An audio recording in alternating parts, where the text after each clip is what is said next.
Fala, galera. Bom dia, boa tarde ou boa noite, dependendo da hora que vocês estiverem vendo essa aula. Primeiro, eu me apresento para quem não me conhece.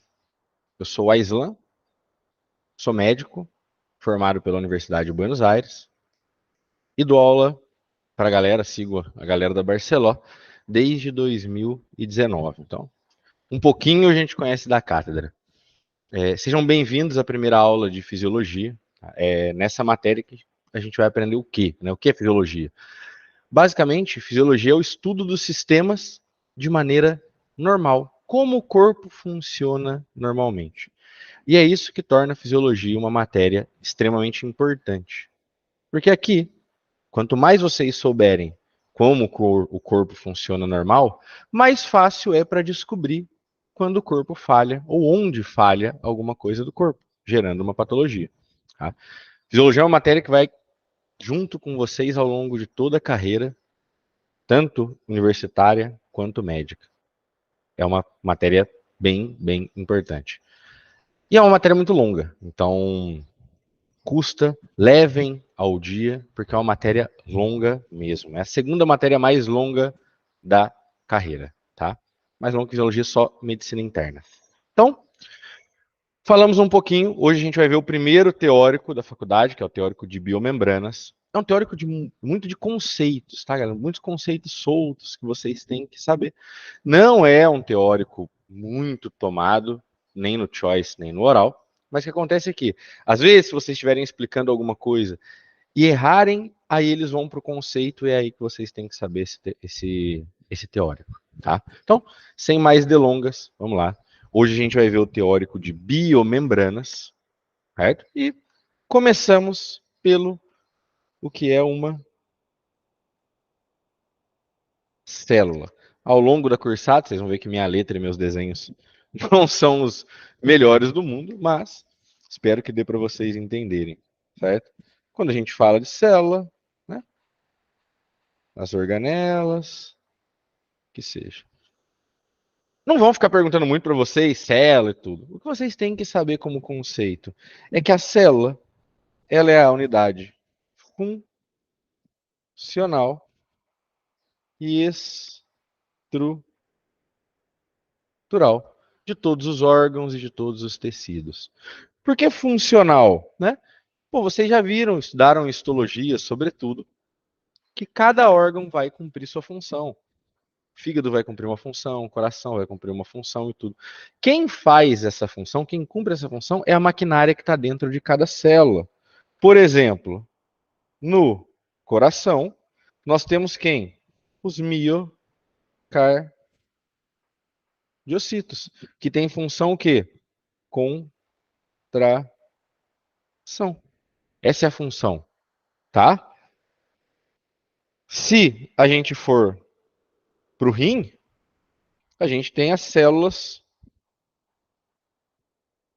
tubulares, que tem as funções de quê? De formação da urina. Depois a gente vai ver certinho como cada célula forma a urina lá em renal. Isso acontece por quê? Porque cada célula tem enzimas diferentes, canais diferentes na sua membrana. Então, isso faz com que dê a função daquele órgão. E estrutural, é aqui que a gente vai se focar mais, é por conta das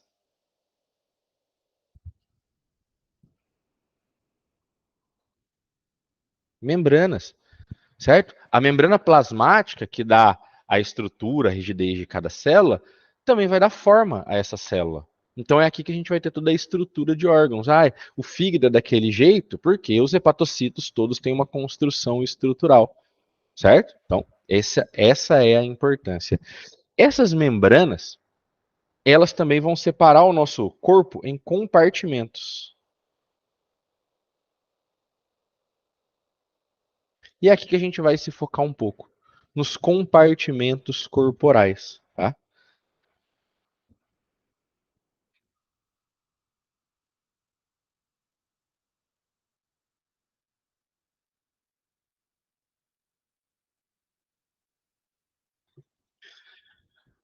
Primeira coisa que a gente vai separar o nosso corpo é que o nosso corpo tem uma parte que é sólida, Basicamente são os ossos, partes blandas, né? Gordura e tudo. E uma parte que é líquida, composta de água, certo? Existem, dependendo de onde vocês leiam, várias porcentagens diferentes, tá? Então, às vezes vocês leem de um livro que vai ter uma porcentagem diferente daquilo que eu vou colocar aqui na aula. O que eu vou falar para vocês? Eu peguei as porcentagens que passa a doutora Betina, que é a chefe de cátedra de Buenos Aires. Por que eu tô falando isso? Porque eu sei que no livro tá diferente. Tá? Então, segundo a Betina, vamos pegar as porcentagens dela, nosso corpo, 73% é a parte líquida e 27% é a parte sólida. O que eu quero dizer com isso? Se eu pegar uma pessoa de 100 quilos, 73 quilos vai ser água e 27 quilos vai ser de ossos, partes blandas. Certo? Aqui, na parte líquida, a gente subdivide em alguns outros compartimentos, tá? Nós vamos subdividir em dois grandes compartimentos. O intracelular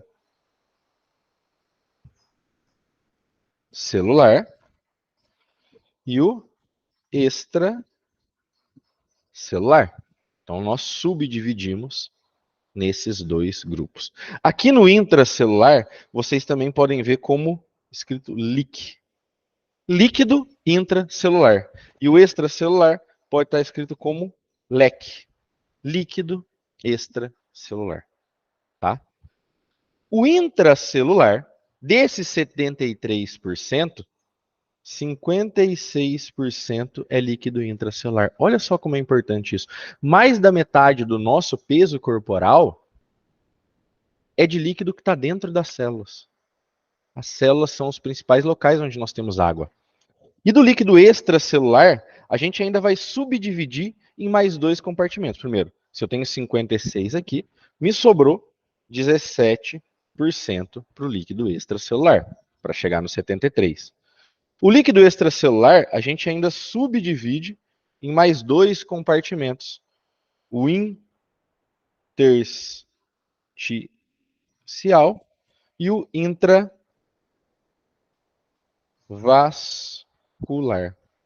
Que a gente vai, que aqui é onde que é isso? É o plasma. Tá? Desses 17% que eu estou falando para vocês, 12% é do interstício e 5% é de plasma. Então, olha só, o nosso sangue, ou seja, o que está nos nossos vasos, só representa 5% do nosso peso corporal. Então, a pessoa tem 3 litros de sangue. Isso só representa 5% do peso corporal dela. Isso aqui tomam de vocês no Choice. Tá? Às vezes coloca lá, uma pessoa de 80 quilos, quanto vai ser o peso do líquido intersticial? Tem hora que colocam na prova, tem hora que não colocam na prova as porcentagens. Então, tenham isso em base. Tá? Ah, como que eu calculo, Aislan? Simples. Regra de 3. Né? Então, vamos lá. Vamos pegar uma mulher de 60 quilos.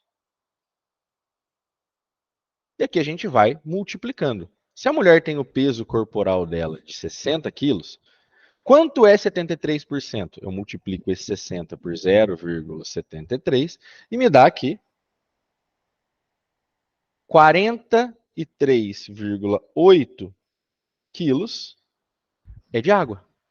Então, do peso corporal dela de 60, 43,8 é água. Se eu for para o intracelular, né? O que eu vou fazer? 60 quilos, multiplico por 0,56 e sei que desses 60 quilos, 33,6 quilos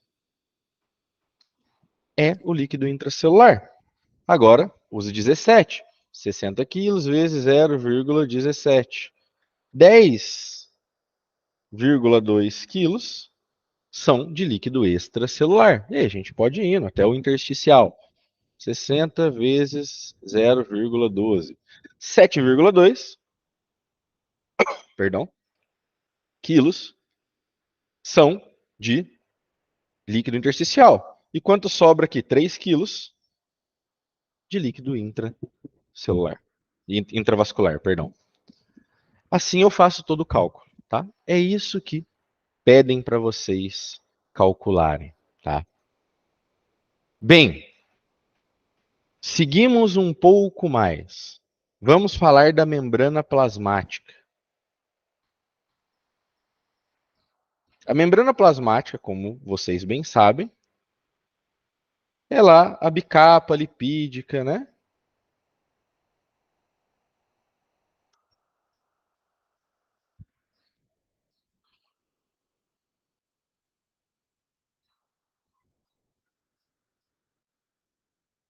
A bicapa lipídica, bonitinho, que tem proteínas, tem hidrato de carbono.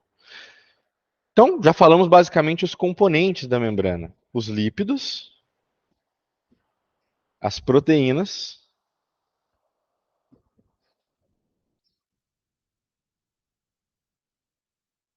e os hidratos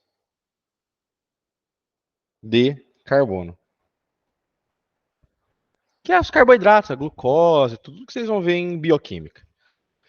Lípidos tem a grande função, né? O que vocês têm que saber é a função de cada coisa. O lípido tem a grande função de determinar a forma e a rigidez. Forma e rigidez. Quem determina, ou seja, principais lípidos que a gente tem, vai estar aí no aponte para vocês: os fosfolípidos, os esfingolípidos e o colesterol. Quem determina a rigidez é o colesterol.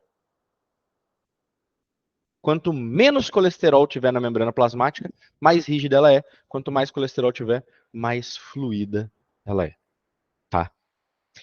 As proteínas, elas vão funcionar, sobretudo, como canais, transportadores. Ou seja, é aqui que eu vou ter proteínas que passam de um lado ao outro da membrana, e essas proteínas vão permitir a entrada ou a saída de moléculas da membrana plasmática. Isso são chamados canais ou transportadores. A gente vai ver a diferença. Tá? E também tem a função de receptores.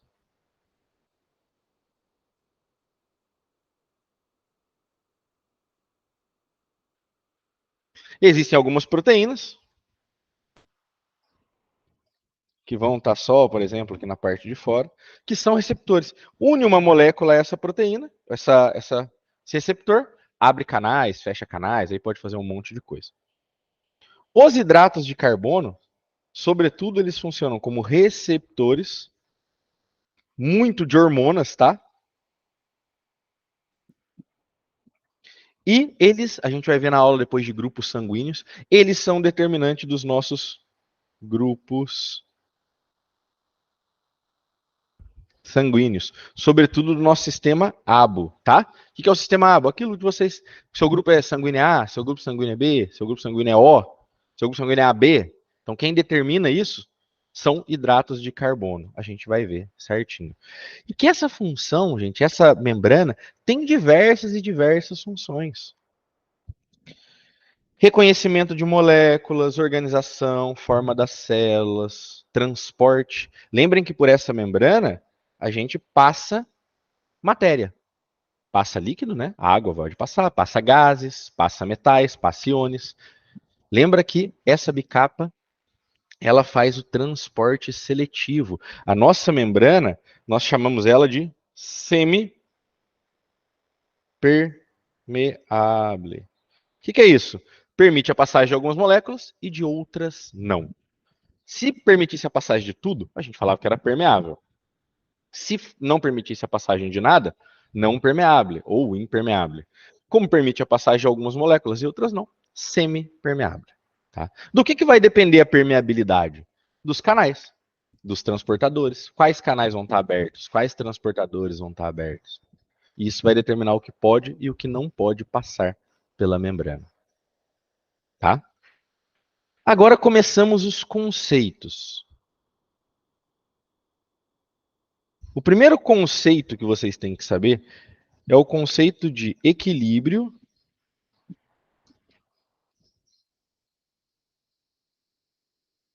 hidroeletrolítico. Temos aqui a membrana. Hidro vem de água.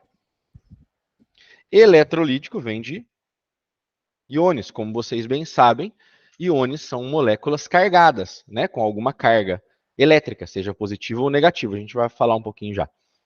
Bem, eu tenho que ter entre os compartimentos, ou seja, pensamos que aqui é intracelular e aqui é extracelular, eu tenho que ter um equilíbrio entre a quantidade de água e íons nos dois compartimentos. Esse equilíbrio tem que existir o mais próximo possível. Lembrem-se isso, a nossa célula nunca está em equilíbrio total. Nós falamos que ela tende ao equilíbrio. Por quê? Se a célula estiver em equilíbrio total, ou seja, tiver as mesmas coisas dos dois lados da membrana, por mesma quantidade de água de um lado e de outro, mesma quantidade de íons de um lado e de outro, a mesma quantidade, é que essa célula está morta. Essa célula vai entrar em apoptose. Tá? Para chegar a um equilíbrio perfeito, é que a célula parou de funcionar. Então, por quê? Porque a célula em funcionamento, ela está cumprindo funções 100% do tempo. Então, vai ter passagem de íons de um lado para outro, passagem de água de um lado para outro a todo tempo, que não vai chegar ao equilíbrio.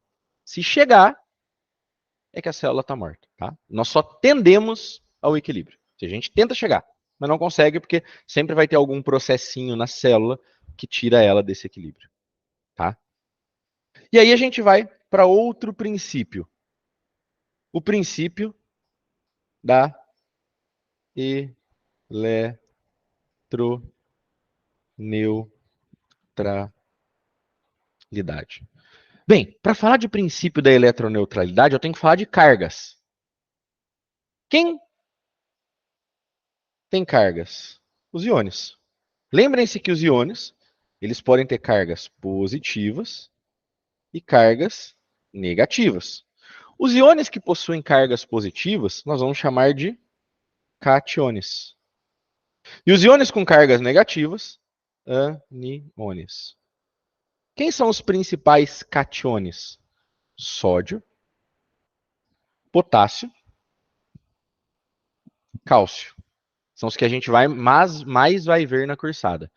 E os principais aniões, o cloro e o bicarbonato. Tá? Esses são os principais aniões que a gente vai ver na cursada. O que fala o princípio da eletroneutralidade? Que em todos os compartimentos,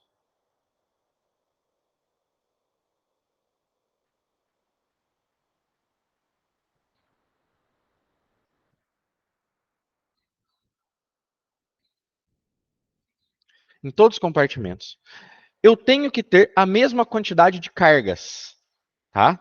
Então eu tenho que ter, ou seja, em todos os compartimentos, a quantidade de cationes deve ser igual a lá de aniões. Ou seja, é isso que fala o princípio da eletroneutralidade. Se eu tiver, vamos lá, aqui é o extracelular, aqui é o intracelular.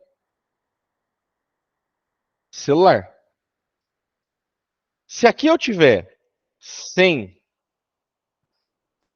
cargas positivas, aqui eu também tenho que ter 100 cargas negativas. Dentro do mesmo compartimento, eu tenho que ter a mesma quantidade de cationes e aniões. E isso serve também entre compartimentos. Se eu tenho 100 moléculas positivas fora da célula, eu tenho que ter 100 moléculas negativas dentro da célula. E se eu tenho 100 moléculas negativas, eu tenho que ter 100 moléculas positivas. Certo? Então, o princípio da eletroneutralidade me fala disso. A mesma quantidade de cargas positivas do que cargas negativas, tanto dentro do mesmo compartimento, quanto entre compartimentos. Quando que isso aqui é importante? E quando que vocês vão ter que entender isso? A gente vai ter alguns transportadores, certo? Vamos supor que eu tenho um transportador. Lembrem-se que o principal cátion extracelular é o sódio. E o principal cátion intracelular é o potássio. Se eu coloco um sódio para dentro da célula, eu tenho que tirar uma molécula positiva de dentro da célula, porque eu fiquei com uma molécula a mais. Então vamos supor que eu tire um potássio. Ou, se eu quero colocar duas moléculas dentro da célula, uma é o sódio, a outra tem que ser negativa, como por exemplo o cloro. Eu coloco já uma positiva e uma negativa dentro para manter a eletroneutralidade. Entendeu? Essa é a importância da eletroneutralidade para nós. De novo, isso aqui é muito teórico. Nosso corpo é muito difícil estar em eletroneutralidade, porque sempre vai ter transportadores, canais funcionando, a célula passando por algum processo. Então, fisiologicamente, é muito difícil chegar na eletroneutralidade. A gente tende ou tenta chegar, tá? E depois, o último conceito disso de equilíbrio, e é esse que tomam na célula, na era, tá? No choice, esperem esse. É o equilíbrio de Donnan-Gibbs. Simplesmente no equilíbrio de Donnan-Gibbs, ele também considera as proteínas. Vamos explicar o porquê. Na era, colocam exatamente essa frase. Exatamente. Falam assim, sobre o equilíbrio de Donnan-Gibbs, marque a correta. É literalmente essa frase. S, L,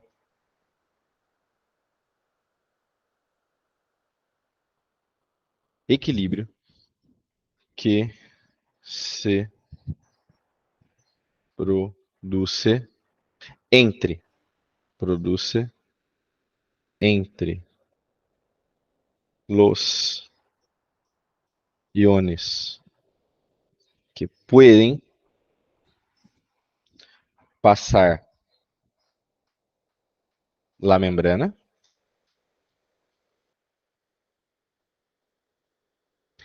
y los que no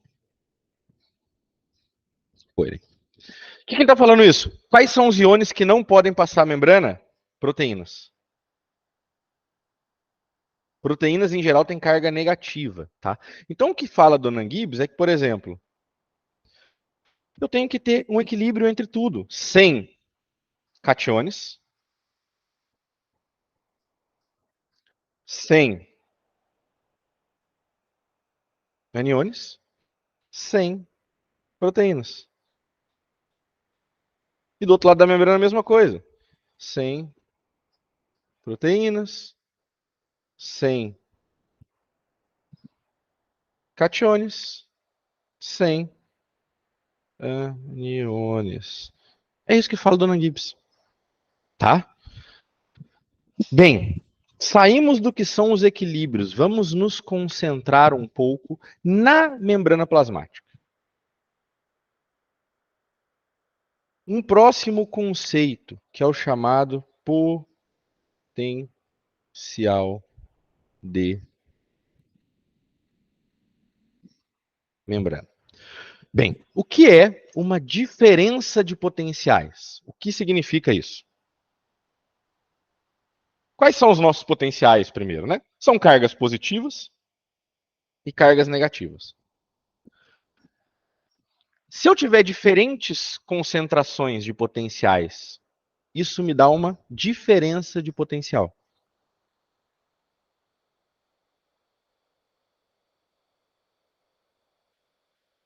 E isso a gente pode medir. A unidade de medida de uma diferença de potencial, e essa aqui vocês vão ver, é o que tem na casa de todo mundo. A gente fala de volts.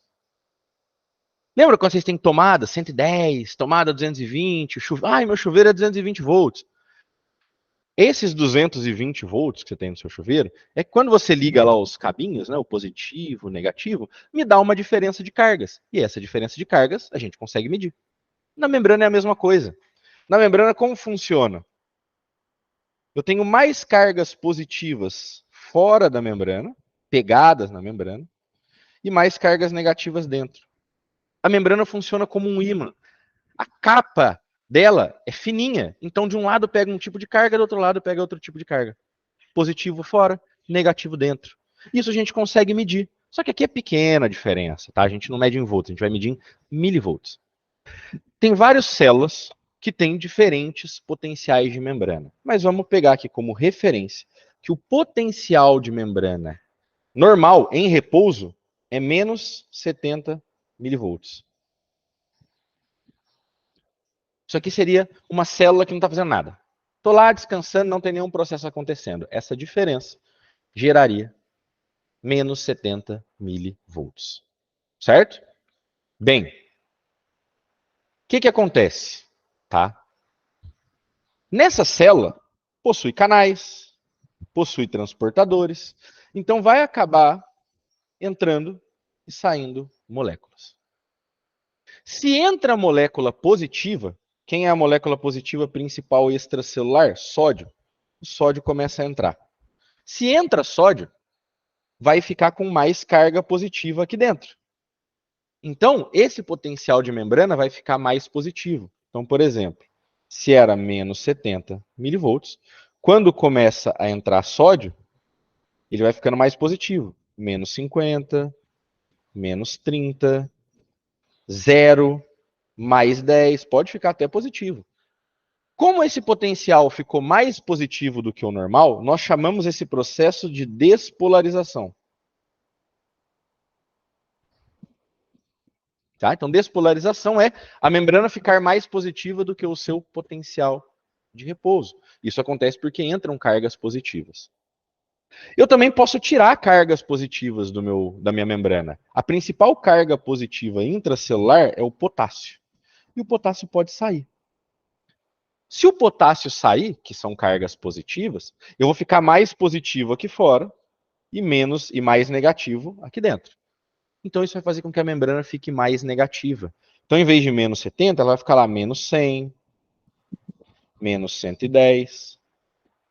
Esse processo de deixar a membrana mais negativa, nós chamamos de hiperpolarização. Então, nós temos o potencial em repouso, que é a diferença normal, que é menos 70. Se eu deixo essa membrana mais positiva, porque entrou uma molécula positiva, por exemplo, o sódio, entrou vários sódios, a gente está despolarizando. Se eu deixo essa membrana mais negativa, como pode ficar mais negativa? Saindo potássio, por exemplo, que é uma carga positiva. Eu hiperpolarizo. Tá? Isso aqui é o conceito. E tem algumas células que têm a capacidade de despolarizar mais, hiperpolarizar mais. Tem algumas células que têm essa capacidade, porque elas têm canais especiais. Vamos falar um pouquinho agora.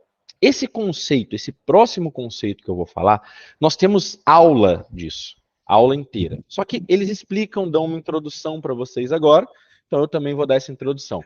Mas saibam que nós vamos ter aula do que eu vou falar na próxima lousa. Que é o potencial de ação. Potencial de ação nada mais é do que um fenômeno que ocorre na membrana plasmática, tá? Fenômeno que ocorre na membrana plasmática, que vai gerar despolarizações e repolarizações dessa membrana. A gente vai ver bem isso, tá? Algumas membranas, algumas células, quais células são essas?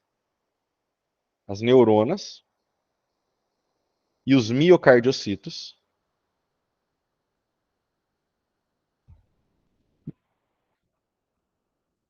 Elas têm a capacidade de ser estimuladas. O que é ser estimulado? O que é uma célula ser estimulada? Receber sódio. Basicamente isso. Os grandes estímulos que nós temos no corpo recebem sódio. Então, o que vai acontecer? Pensem assim. Tem uns canaizinhos de sódio que já estão abertos aqui. Eles ficam sempre abertos. E começa a chegar sódio. O que vai acontecer com essa membrana quando está entrando sódio? Ela vai despolarizar. Entrou sódio. A minha membrana estava em menos 70. Ela vai despolarizar. Para quanto? Menos 60. Menos 55 milivolts. Esse é o valor importante.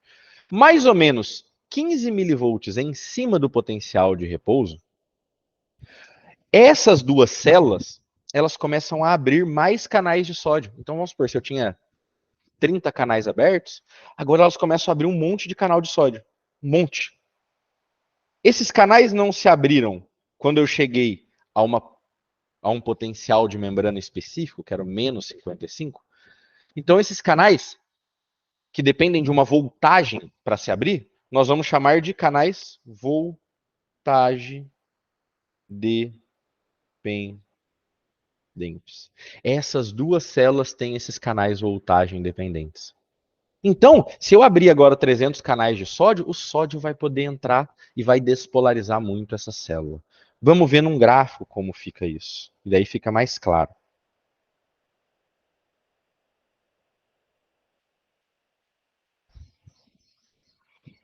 Aqui eu tenho tempo, aqui eu tenho potencial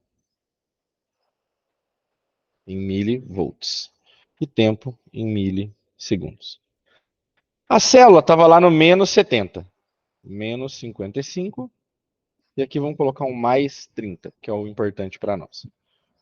A célula estava lá no menos 70, que era o potencial de repouso dela. Começou a chegar um pouco de sódio, ela vai despolarizar até chegar no menos 55, que é o, a gente vai chamar esse valor de umbral. Depois a gente vai ver bem, não se preocupe com isso agora. O que vai acontecer? Abrir um montão de canais de sódio e o sódio vai começar a entrar igual louco. A célula vai despolarizar.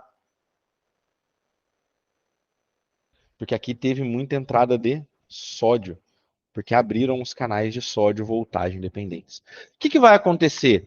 Depois de um tempinho, 1 milissegundo e meio, esses canais de sódio eles se fecham por tempo. Eles abrem por voltagem e fecham por tempo.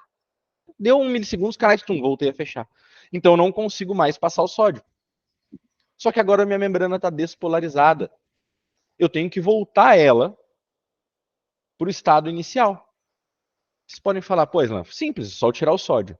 Seria simples assim, mas não tanto. É muito difícil o sódio sair da célula de maneira passiva, tá? Por conta daquilo do gradiente que a gente viu. Ele tem muito sódio extracelular. Por mais que eu tenha entrado um pouquinho para dentro da célula, ainda continua muito sódio lá fora. Então é difícil que ele consiga sair. Então, o que a nossa célula pensa? Pô, se eu tenho que tirar alguma coisa para voltar ao início, eu vou tirar outra molécula positiva. Entrou um sódio que é positivo, eu tiro outra que é positiva. Quem? O potássio. Então, abre canais de potássio e o potássio começa a sair. Começa a sair potássio. Se está saindo cargas positivas, a célula vai voltando a ficar negativa até voltar para o seu repouso. Aí você fala, beleza, voltei para o meu repouso, que é o menos 70. Mas agora eu tenho um monte de potássio lá fora, que não era para ter, e um monte de sódio dentro da célula, que não era para ter. E agora? Como que eu volto esse sódio e esse potássio para o lugar inicial? A bomba que vocês conhecem. A bomba sódio, potássio, ATPase. Ela vai voltar o potássio para dentro e ela vai tirar o sódio para fora. Olha lá o princípio da eletroneutralidade. Eu estou tirando uma molécula positiva e colocando outra positiva. Vai ter variação de potencial de membrana nesse momento? Não, porque eu tiro uma positiva, coloco uma positiva. Tiro uma positiva, coloco uma positiva. Isso vai voltar o sódio e o potássio às suas concentrações normais, intra e extracelulares. Isso é o potencial de ação. Tá, e para que serve esse potencial de ação? Nas neuronas, vai me servir para comunicação. Lembra que as neuronas, elas têm lá uma neurona muito bem desenhada, o soma, o axon e o terminal sináptico.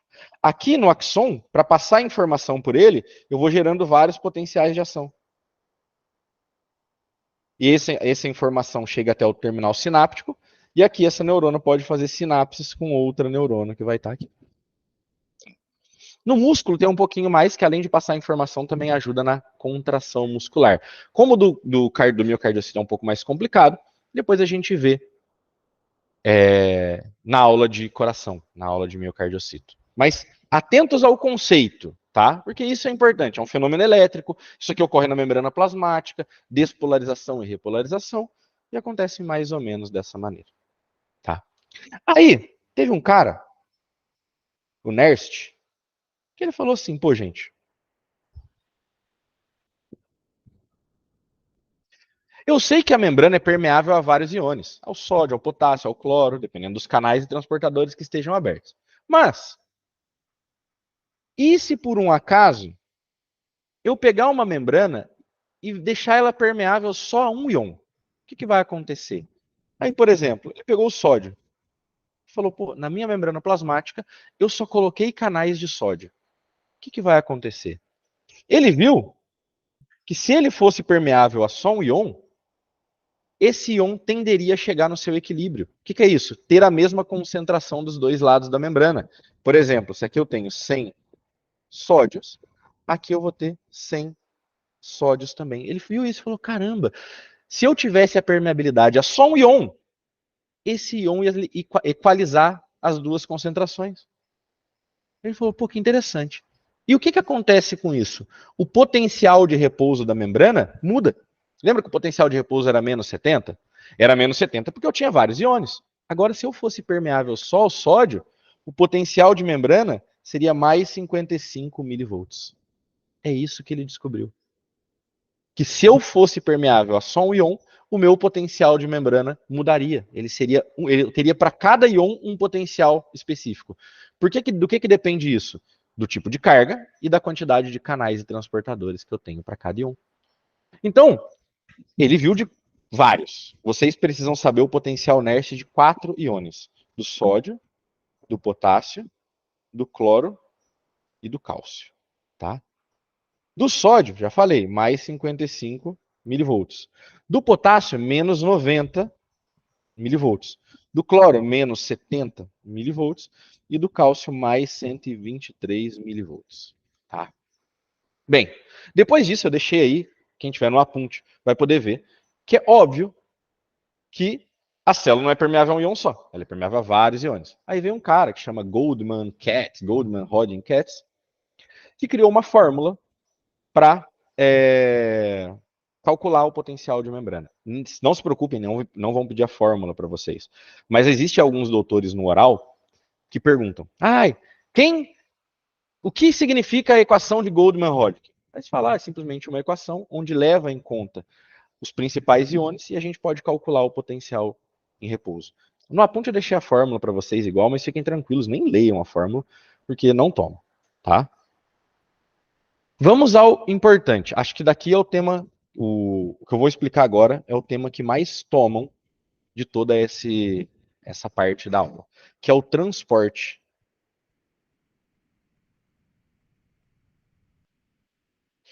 Toda membrana é semipermeável. Vai permitir a passagem de moléculas de um lado a outro da membrana. Tá? Primeiro conceito que vocês têm que ter para a gente falar de transporte é que nós temos uma coisa chamada gradiente. O que é gradiente? É a diferença de concentrações de um lado a outro da membrana. Nós dividimos esse gradiente em dois: químico e elétrico. Químico, diferença de concentração. E elétrico, diferença de cargas. Por exemplo, eu não falo para vocês que o sódio é um íon que tem muito extracelular e pouco intracelular? Tem, sei lá, aqui 1000 sódios no extra e 50 sódios no intra. Isso é uma diferença química. Esse é o gradiente químico do sódio. Porque eu tenho muito mais sódio fora do que dentro. E como seria o gradiente elétrico? O gradiente elétrico eu penso na membrana. A membrana é muito positiva fora e muito negativa dentro. Então vamos supor que o sódio vá entrar na célula, que é o que ele faz. Ele está a favor do seu gradiente elétrico. Como eu sei que está a favor? Estar a favor do gradiente é quando eu vou de uma zona de maior concentração, uma zona de maior concentração, para uma zona de menor concentração. Isso é estar a favor do seu gradiente. Então, o sódio, quando ele entra na célula, ele está a favor do gradiente químico, porque ele está indo de um lugar que tem 1000 sódios para um lugar que tem 50. E a favor do seu gradiente elétrico, porque os opostos se atraem. Ele está indo de um local que tem muita carga positiva para um lugar que tem muita carga negativa. Então, o sódio, quando ele está entrando na célula, ele está a favor do gradiente eletroquímico. Eletroquímico. Ele está a favor tanto do elétrico quanto do químico. Por que eu falo isso? Porque isso, quem for de Buenos Aires, o Curon gosta de perguntar no oral. O outro íon que vocês têm que saber o gradiente certinho é o potássio. O potássio tende a sair da célula. Eu tenho muito potássio dentro da célula. Vamos pegar a mesma analogia. Eu tenho 1000 potássios dentro da célula e 50 potássios fora. Então, o potássio, quando sai, ele está a favor do químico. Só que o potássio não é uma carga positiva. E olha só, ele está indo para uma zona que tem muita carga positiva. Porque as cargas negativas estão dentro. Então, o potássio, quando sai da célula, ele está a favor do gradiente químico e em contra o gradiente elétrico. Vocês podem falar, pois, eu não entendi.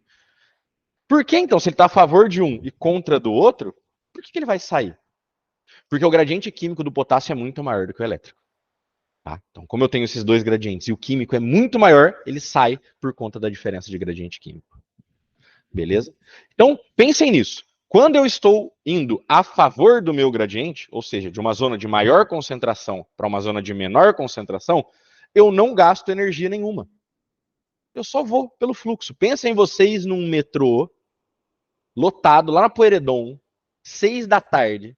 Vocês estão dentro do metrô e quer descer na Pueyrredon. Dentro do metrô não vai estar lotado? Se você falar que você vai sair, você não precisa gastar energia nenhuma. A galera te empurra para fora. Você tá lá tranquilão, os outros falam, eu quero descer, os outros vão te empurrar. Porque tá apertado lá dentro. Saiu um, para eles é bom. Então, isso é estar a favor do seu gradiente. Eu não gasto energia nenhuma. Por isso que eu falo que está a favor de uma zona de maior para uma zona de menor concentração. Agora, pensem no contrário. Vocês estão lá na Pueyrredon e você quer entrar no metrô. Cara, você vai ser um e lá dentro do metrô tem 300 mil.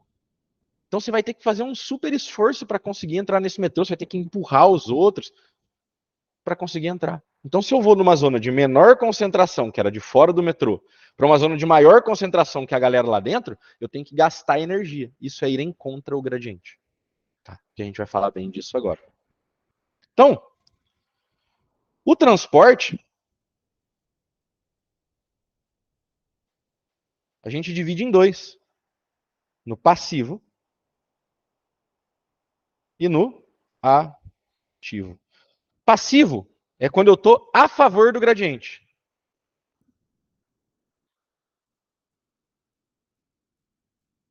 Ou seja, de uma zona de maior concentração para uma zona de menor concentração. Aqui não gasta energia. O que é energia? ATP. Não gasta ATP. E o ativo é o que vai em contra o gradiente. É você lá fora do metrô tentando entrar. E aqui gasta ATP. Tá? Você vai ter que gastar muita energia para você conseguir entrar nesse metrô. Certo? Então, falamos um pouco do transporte passivo. Quando eu falo de transporte passivo, eu posso falar tanto do transporte de solvente quanto do transporte de soluto. O que é o solvente? Solvente geralmente é um líquido que dissolve alguma coisa. E soluto? Soluto é o que vai ser dissolvido. Exemplo, pensa vocês querendo fazer um suco tangue. Jarrona de água e coloca o pozinho lá dentro. A água é o solvente, é o que vai dissolver. E o pozinho é o soluto. Aqui é a mesma coisa. O nosso solvente do nosso corpo é a água. E o soluto? Íons, gases, minerais. Tá? A água se transporta de maneira passiva de um lado a outro da membrana. Esse processo de passagem de água de um lado a outro da membrana chama osmose. Então, se perguntar para vocês, olha, defina a osmose.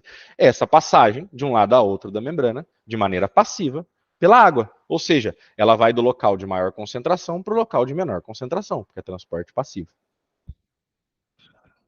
Quando eu falo de soluto, eu tenho dois tipos de transportes passivos de solutos.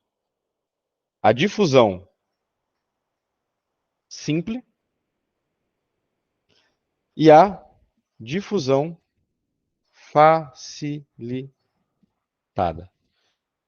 Qual a diferença? Os dois vão a favor do gradiente. É transporte passivo, ou seja, vai de uma zona de maior concentração para uma zona de menor concentração. Transporte passivo. Diferença é que na difusão simples, ou eu passo pela membrana, que aqui é o caso, são os gases, que tem capacidade de passar pela membrana, ou eu passo por canais. Canais são proteínas que vão estar lá sempre abertos. Por exemplo, eu tenho um canal de sódio. Esse canal de sódio vai ficar lá aberto. Sempre que o sódio quiser passar, ele vai passar. Tá? E a difusão facilitada, eu passo por transportadores. Qual que é a diferença de um canal para o transportador? Primeiro que o canal passa qualquer coisa, o transportador não. O transportador, ele é específico. E segundo, que o transportador, ele se satura. O que é isso, Aislan? Pelo canal eu posso passar quantas moléculas eu quiser. Ou seja, tenho 3 milhões de sódio para entrar. Vai entrar. Pelo transportador, não. Ah, eu tenho 3 milhões de sódio para entrar. Mas o transportador fala, calma. Aqui só pode passar 100 sódios por minuto. E o resto vai ficar esperando. No próximo minuto passa mais 100, no próximo minuto passa mais 100. Então, ser saturável significa isso. Eu tenho uma quantidade máxima que eu posso passar. No canal não tem. Tá? Por isso que o canal não é saturável. Isso vai ser muito importante depois em renal, tá? Em renal a gente vai ver bem isso. E depois o transporte ativo.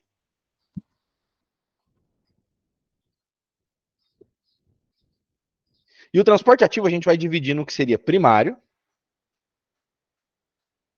Primário é aquele canal, é aquele transportador que todas as moléculas que passam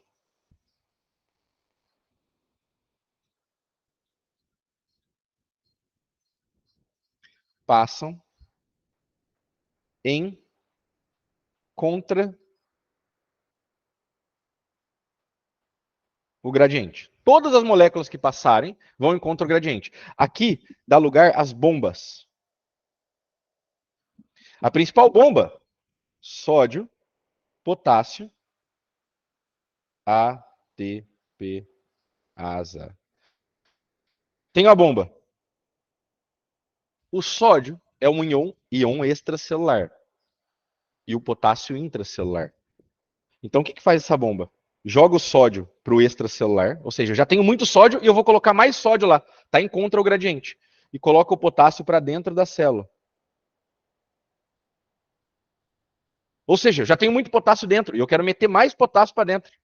Então, as duas moléculas que estão aqui estão indo em contra o gradiente. Por isso é um transporte ativo primário. Tem gasto de ATP. Toda bomba precisa gastar ATP. E o secundário?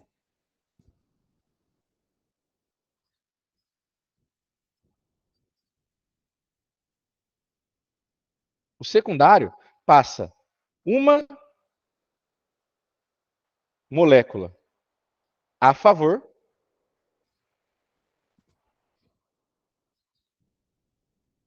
e uma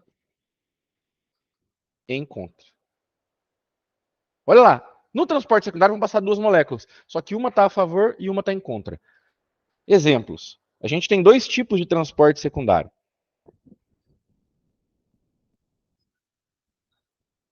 Primeiro tipo, passam duas moléculas para o mesmo lado. Só que uma está a favor e outra está contra o gradiente. Tá? Por exemplo, o cotransporte sódio-glucose. O sódio está a favor do gradiente dele. E a glucose está contra. Tá? Ou um contratransporte também, sódio-próton. O sódio está a favor do gradiente, o próton está em contra. Independente do lado, os dois estão indo para o mesmo lado, ou um está indo para cada lado. A questão é que um vai estar a favor do gradiente e o outro vai estar contra. Tá? Se tiver indo as duas moléculas para o mesmo lado, eu chamo de cotransporte. E se tiver indo uma molécula para cada lado, contratransporte. Aqui a característica é que uma vai em contra e outra vá a favor. Tá? E bem, com isso estamos por finalizar. Mais 2 conceitinhos só e acabamos. O que é o conceito das pressões? A gente vai ter que focar um pouquinho no que é o conceito de pressões. Vocês vão ver isso aqui muito ao longo da cursada. A gente tem 3 grandes pressões. Pressão nada mais é do que uma força contra uma parede. Isso é uma pressão. Uma força contra uma parede. A primeira pressão, quando a gente falar de pressão, a gente vai ter que pensar nos vasos. A primeira pressão, chamada pressão hidrostática, é a pressão que o líquido faz contra a parede.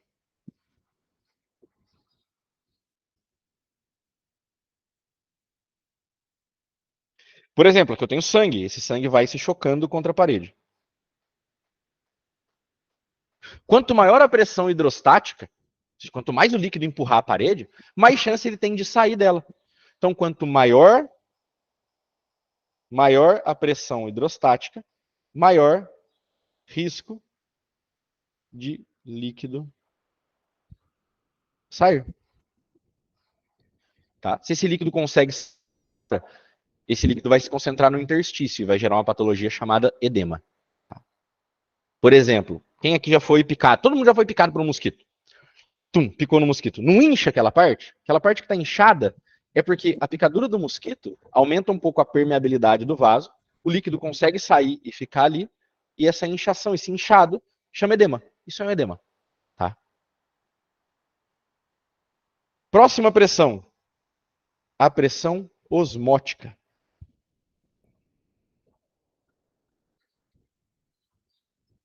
Pressão osmótica é a pressão externa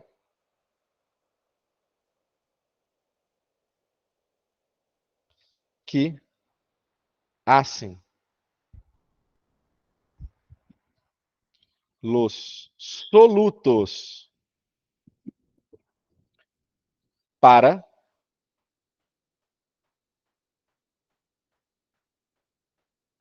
que é o líquido não saia. Ou seja, aqui por fora eu vou ter solutos, sódio, potássio, o que seja, que vão, proteínas, que vão estar fazendo pressão. Quanto mais pressão elas fazem, elas estão dificultando a saída do líquido. Então a pressão oncótica é o contrário. Quanto maior a pressão oncótica, menor o risco do líquido sair. É isso aqui que vocês vão, quanto maior a pressão osmótica, né? É isso aqui que vocês vão ter que jogar muito. Ai, tal patologia gerou edema. Por que gerou edema? Porque aumentou a pressão hidrostática ou porque diminuiu a pressão osmótica? Entendeu? Se aumentou a pressão hidrostática, o líquido vai se chocar contra o vaso e vai sair. Se diminuiu a pressão osmótica, eu diminuo os solutos que estão ali fazendo força e também o líquido pode sair. Então é isso que vão fazer vocês jogar na prova. Ah, e tal coisa foi gerada por aumento da pressão hidrostática ou por diminuição da pressão osmótica. Na verdade, a gente nem fala de diminuição da pressão osmótica. A gente fala de diminuição da pressão oncótica. Pressão oncótica é a mesma coisa que pressão osmótica. A mesma. Força que os solutos fazem para não sair. Só que na pressão oncótica eu só considero proteínas. Então seria a força externa que fazem as proteínas para que não saia o líquido. A gente vai se focar muito em pressão oncótica. Tá? Por exemplo, vamos pegar exemplos para vocês. O fígado.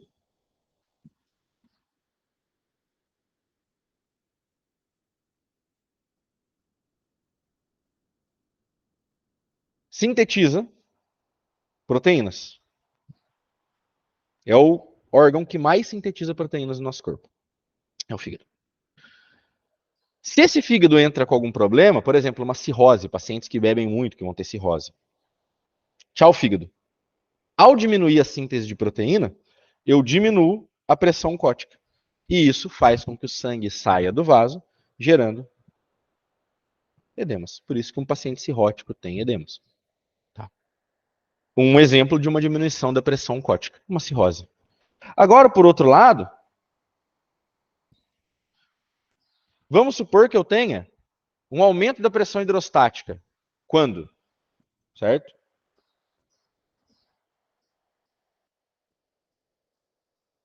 Em uma insuficiência cardíaca.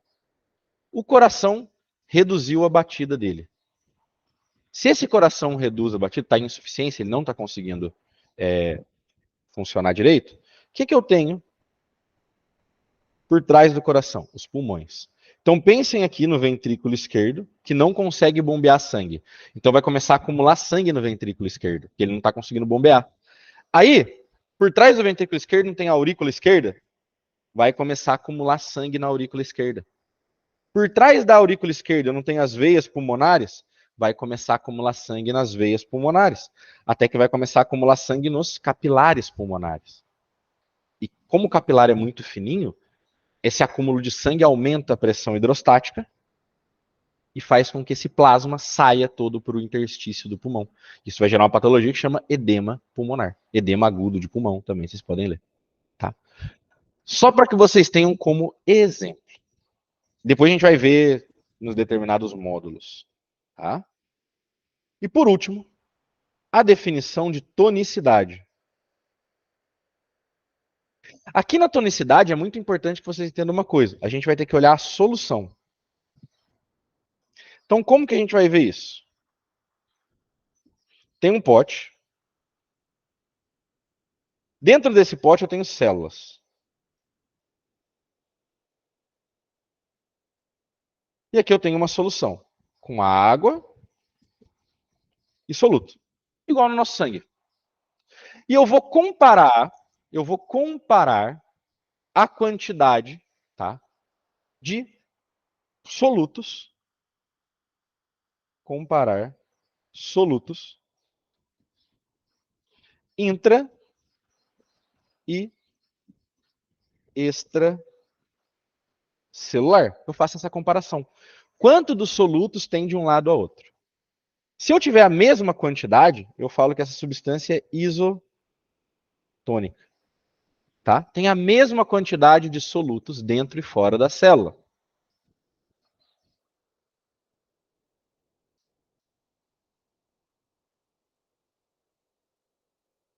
Aqui não acontece nada. A célula fica do jeito que está. Então, se eu falo que uma solução é isotônica, eu falo que ela tem a mesma quantidade de solutos que a célula. Então, a célula vai ficar normal. Tá? Depois eu tenho uma solução que ela é hipotônica. Ou seja, ela tem menos solutos que célula. Ela vai ter menos solutos que a célula.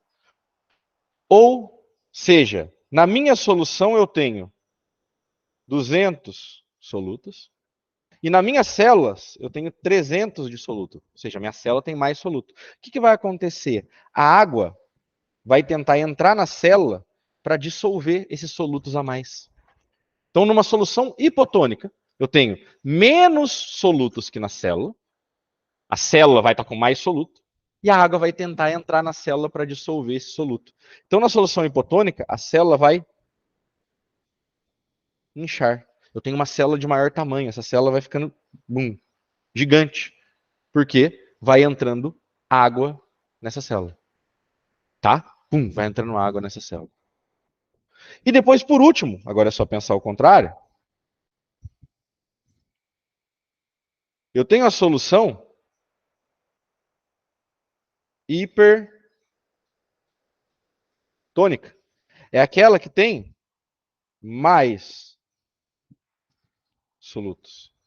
Então agora, se na célula tem 300, na solução vai ter 600.